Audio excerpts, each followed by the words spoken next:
Assalamualaikum warahmatullahi wabarakatuh. Alhamdulillahilladzi nahmaduhu wa nasta'inuhu wa nastaghfiruh wa na'udzu billahi min syururi anfusina wa min sayyiati a'malina may yahdihillahu fala mudhillalah wa may yudlil fala hadiyalah. Asyhadu an la ilaha illallah wahdahu la syarikalah wa asyhadu anna Muhammadan abduhu wa rasuluhu la nabiyya ba'dah. Sabahul khair. Kaifa halukum jami'an? Alhamdulillahirabbil alamin. Semoga kita semua selalu sehat dan senantiasa dalam lindungan Allah Subhanahu wa taala. Semangat ya adik-adik dalam menjalankan puasa, berbanyak ibadah baik yang wajib maupun yang sunnah. Pada kesempatan kali ini, Kakak akan menyampaikan sebuah materi yang berjudul Sesungguhnya Aku Berpuasa. Tapi sebelum itu, kita simak dulu video yang satu ini.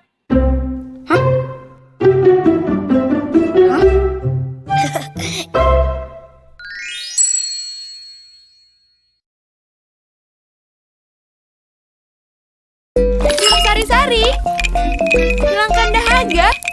Enak banget. Duh, Segernya. haus lagi. Ah. Teh sudu panas. Rara, Minum teh sudu panas. Makin pas di minum iya kan sama Nisa. Kamu ngapain sih?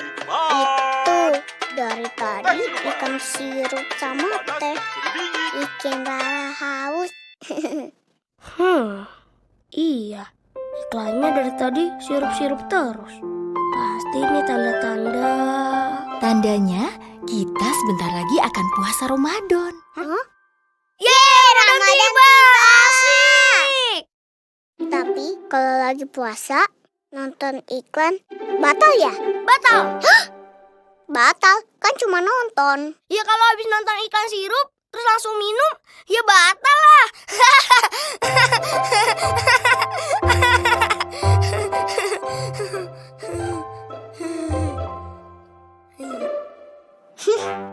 Kalau bulan puasa, kenapa banyak iklan sirup sih? Itu namanya godaan, Ra.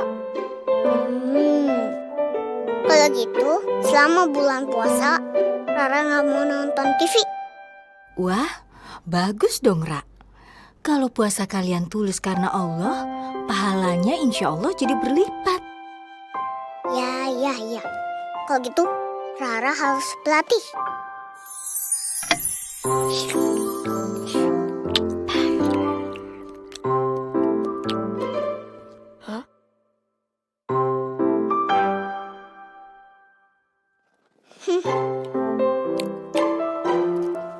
Makanya semangat banget, Ra. Rara lagi latihan mah. Latihan apa? Latihan makan sebelum puasa. Ya Allah, Ra. Latihan puasa nggak gitu juga kali. Semuanya dimakan. Kalau lagi puasa, makannya ya pas sahur dan buka aja, Ra. Iya, sekarang harus makan banyak. Soalnya makannya nanti nggak bisa banyak. Gak gitu, Ra. Kalau lagi puasa, boleh makannya itu ya pas sahur dan buka aja. Wah, nggak boleh makannya lama dong. Biasanya sih kalau kita di Indonesia puasanya sekitar 13 sampai 14 jam lamanya. Dari subuh sampai maghrib. 14 jam. Untung cuma 14 jam ya. Di negara lain katanya ada yang sampai 21 jam ya, Uma. Iya betul itu.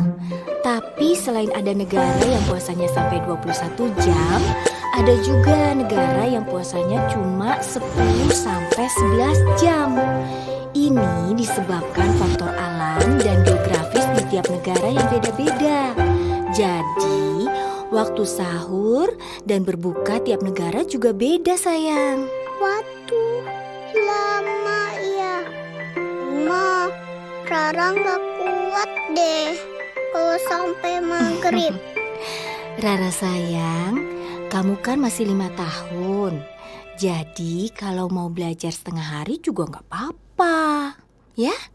Ra, Nusa waktu seumuran kamu puasanya full sampai maghrib. Masa? Kalau kan usah sampai maghrib, Rara sampai Isya deh. Tapi sahurnya beduk duhur. Mana ada Ra puasanya sampai Isya. Rara. Rara salah ya.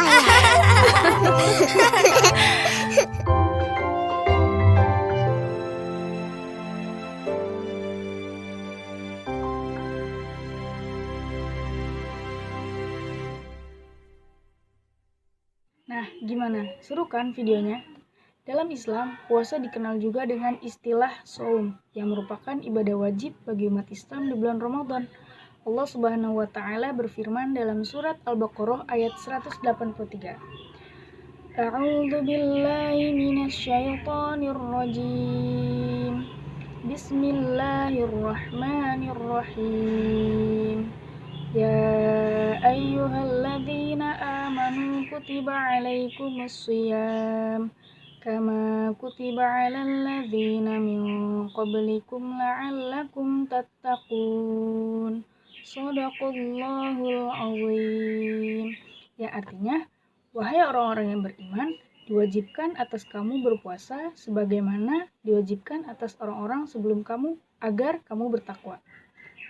Shaum secara bahasa mempunyai arti mencegah atau menahan diri, seperti menahan makan, menahan minum, dan menahan diri dari segala sesuatu yang tidak bermanfaat. Adapun secara istilah, puasa atau shaum artinya menahan diri dari segala sesuatu, baik makan, minum, atau sesuatu yang membatalkannya, dimulai dari terbitnya fajar hingga terbenamnya matahari. Berikutnya yang akan kakak bahas adalah syarat wajib puasa.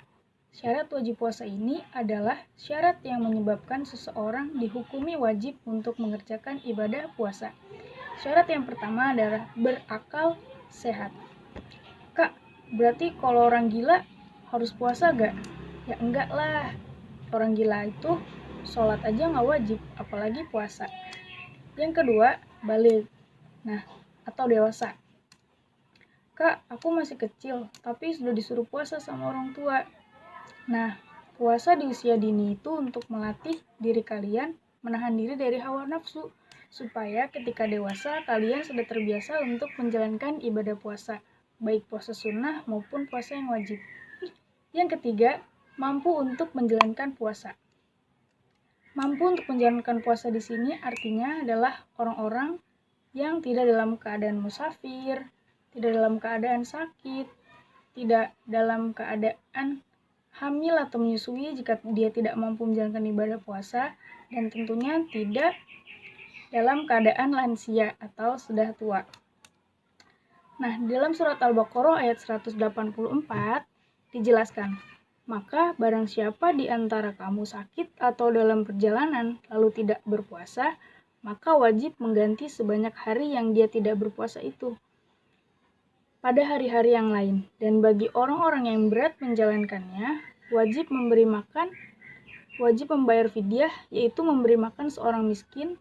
Tetapi barang siapa dengan kerelaan hati mengerjakan kebajikan, maka itu lebih baik baginya.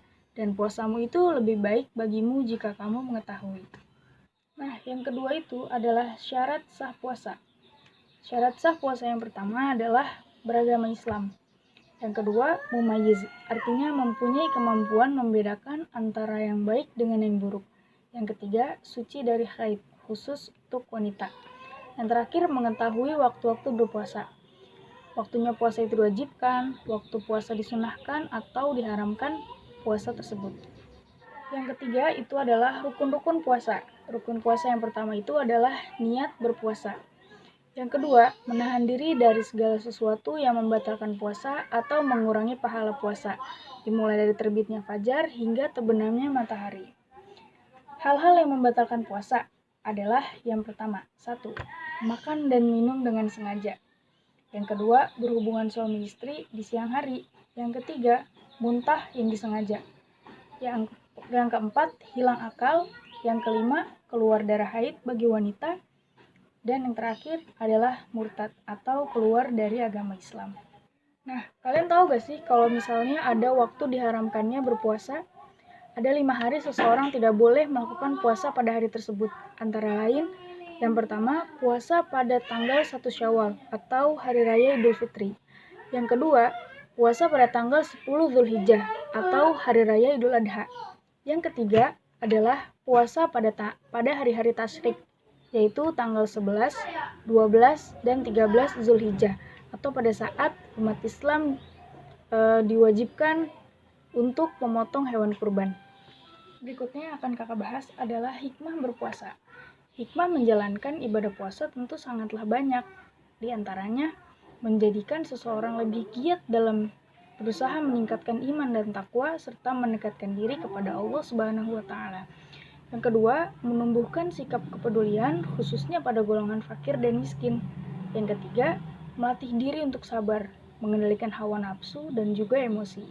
Yang keempat, memaksimalkan fungsi organ tubuh agar tubuh manusia lebih fit dan sehat.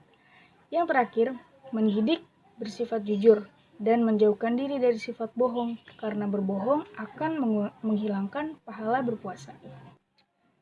Kalian tahu gak sih kalau misalnya ada 3 peristiwa besar yang terjadi pada saat bulan Ramadan? Yang pertama itu adalah turunnya Al-Quran. Peristiwa besar yang pertama tentunya adalah peristiwa turunnya Al-Quran pada tanggal 17 Ramadan, tepatnya 13 tahun sebelum Nabi Muhammad SAW hijrah. Saat itu Nabi Muhammad SAW menjauh dari manusia dan menjalankan ibadah yang khusyuk di Gua Hiro. Saat itulah malaikat Jibril datang dan menyuruh Nabi Muhammad SAW untuk membaca. Tapi Nabi Muhammad SAW kala itu menjawab, tidak bisa. Begitu sampai perintah itu diulang 3 kali, jawaban Nabi Muhammad SAW masih tetap sama. Kemudian, malaikat Jibril membacakan wahyu pertama, yaitu surat Al-Alaq ayat 1-5.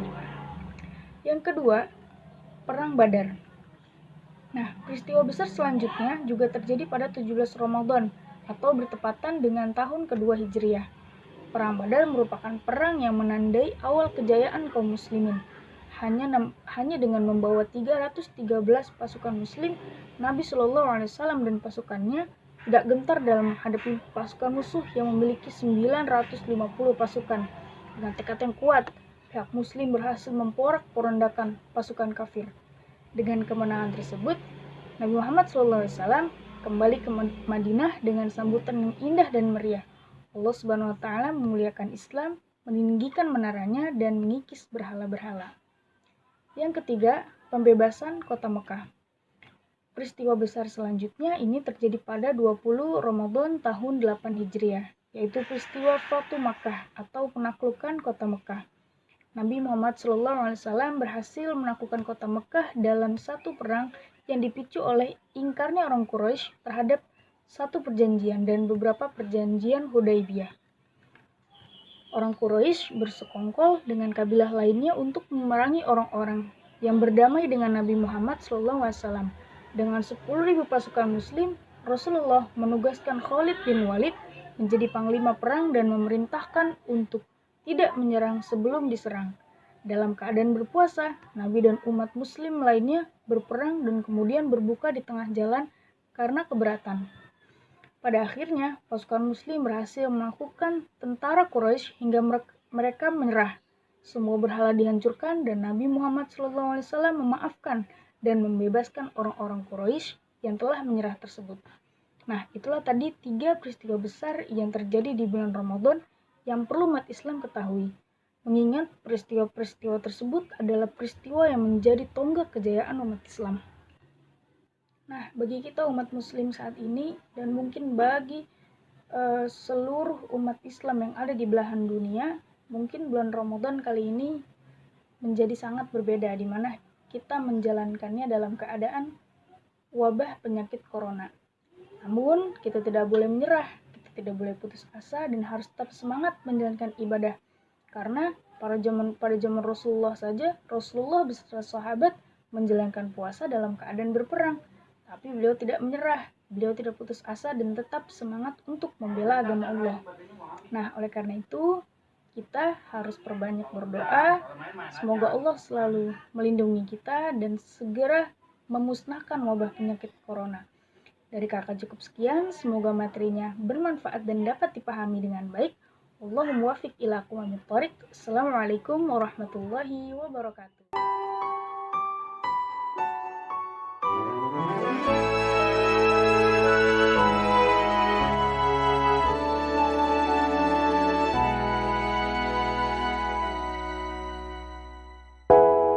Berbuat baik